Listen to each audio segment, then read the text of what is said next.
En un solo día, Napoleón Bonaparte podía derrotar a ejércitos enteros y al día siguiente coronarse emperador.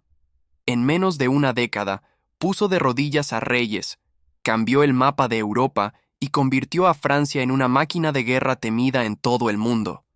Pero detrás de cada victoria había miles de muertos. Y detrás de su gloria se escondía una ambición sin límites que acabaría arrastrando a millones a la destrucción. Este es el viaje por las guerras napoleónicas, un conflicto que no fue una sola guerra, sino una serie de batallas brutales, alianzas traicioneras y campañas épicas que definieron el destino del continente europeo. Desde Austerlitz hasta Waterloo, pasando por España, Rusia y Egipto, conocerás cómo un hombre cambió la historia y cómo su caída fue tan impresionante como su ascenso. Napoleón no era un noble. Nació en Córcega, hijo de una familia modesta, y hablaba francés con acento. Fue la Revolución Francesa la que le dio la oportunidad de ascender. En un mundo que estaba derribando tronos y degollando reyes, él supo moverse como nadie. Inteligente, frío, calculador, carismático y absolutamente convencido de que el destino lo había elegido. Sus soldados lo adoraban, lo llamaban el Pequeño Cabo, pero luchaban por él como si fuera un dios. Pero no solo Francia sangró por Napoleón. Desde campesinos reclutados en Italia hasta húsares polacos y granaderos alemanes, miles de hombres fueron enviados a morir bajo su bandera, aunque muchos ni siquiera hablaban su idioma. Las guerras napoleónicas no fueron un conflicto de élites, fueron una carnicería en masa que afectó a todas las clases sociales, todas las regiones, todos los cuerpos. Y cuando el emperador caía, los que morían no eran los generales, eran los olvidados. Todo comenzó con el caos. Tras la Revolución Francesa, Europa temblaba ante la posibilidad de que sus pueblos siguieran el ejemplo de Francia. Las monarquías se unieron en coaliciones para detener la expansión revolucionaria. Pero en medio del desorden, Napoleón se destacó como un genio militar. En 1796, lideró la campaña de Italia con maniobras sorprendentes y victorias relámpago. En poco tiempo, pasó de ser un joven general a una figura legendaria, capaz de ganar batallas con menos hombres, menos recursos y más astucia. Su ambición no tenía fronteras.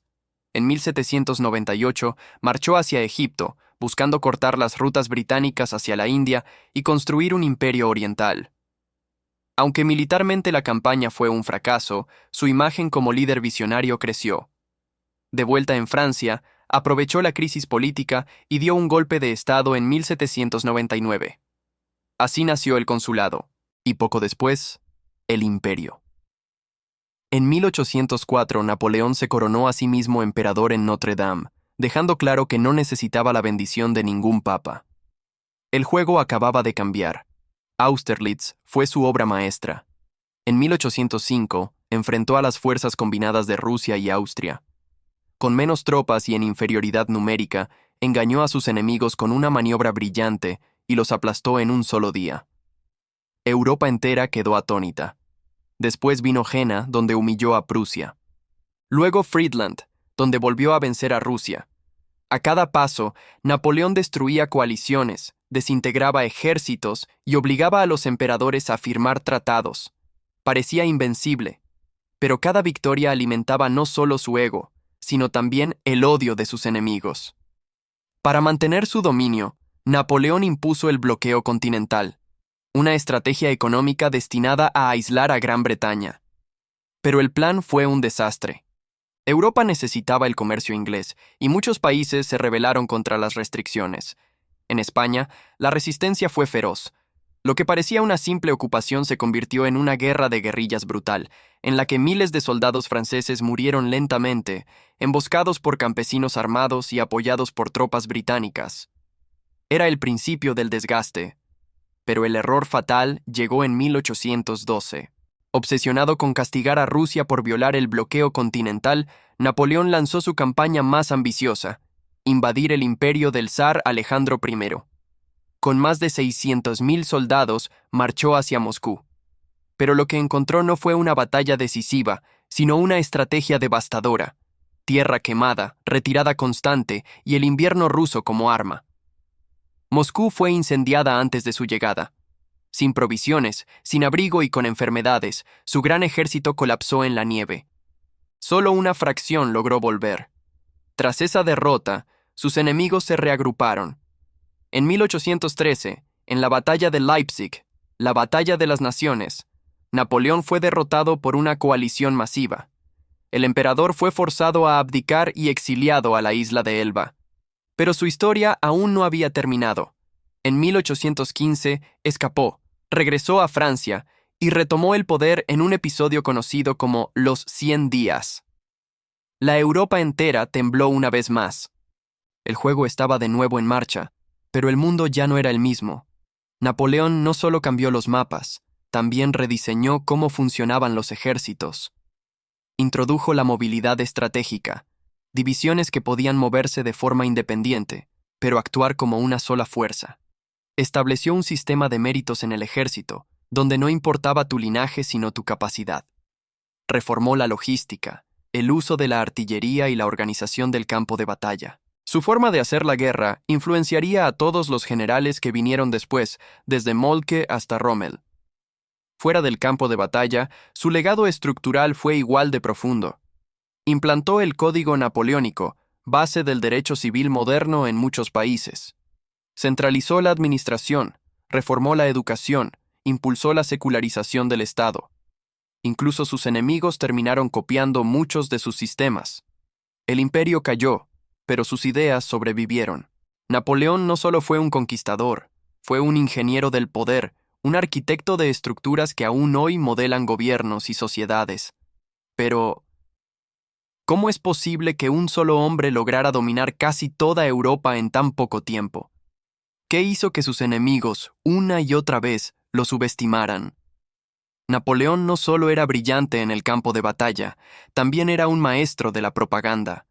Se pintaba a sí mismo como defensor de la revolución, salvador del pueblo y heredero de los ideales ilustrados, incluso mientras instauraba un régimen autoritario.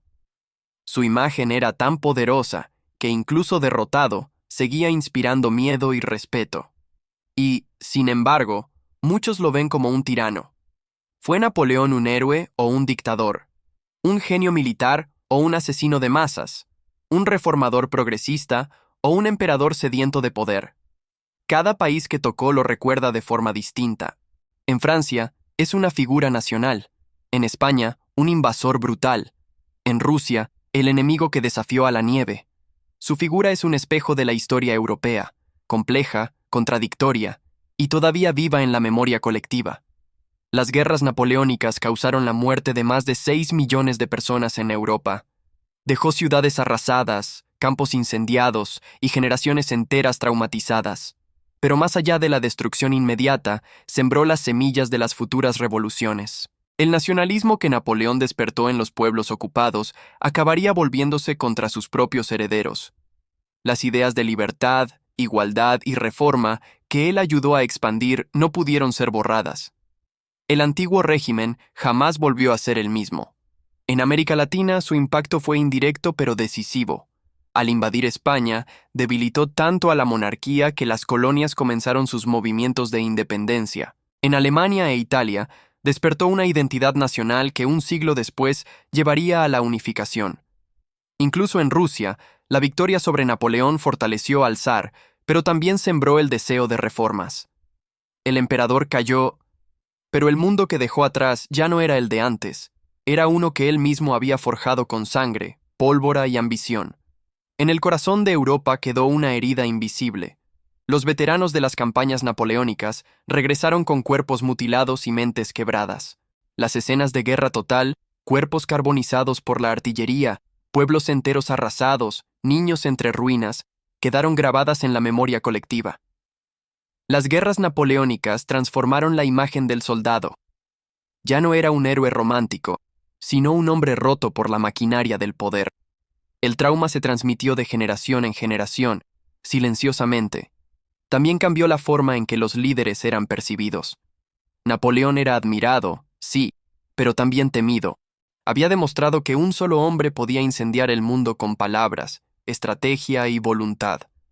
Su figura alimentó durante décadas una mezcla de fascinación y paranoia. ¿Y si surgía otro como él? los gobiernos comenzaron a temer más al pueblo empoderado que a los ejércitos enemigos. Nacía una nueva era de control social, vigilancia y propaganda. Todo para evitar que otro emperador se levantara desde las cenizas.